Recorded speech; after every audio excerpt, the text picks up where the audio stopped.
C'est pour ça aussi que par moment, il y a de la cohérence. Quand je parle de cohérence aussi, c'est plus dans la globalité de l'équipe où des fois, j'en vois pas assez. Mais c'est vrai que sur certains points, avec certains duos dans l'équipe, on voit qu'il y en a pas mal. Ça s'est vu notamment avec Federico Valverde et Rodrigo Goes. Et ça, pour le coup, j'ai bien aimé.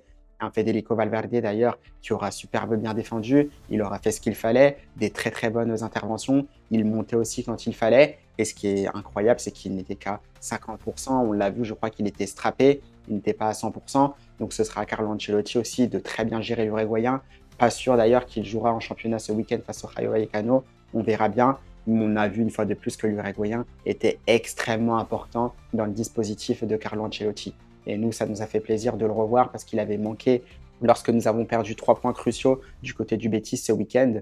Donc voilà, Fede est de retour et ça fait beaucoup de bien. Maintenant, je pense qu'il y aura pas mal de matchs qui s'enchaîneront. Pas sûr que sa blessure guérisse d'ici là. Donc voilà, il y aura aussi la trêve internationale qui sera là aussi par la suite. Donc je crois qu'il reste 3 matchs.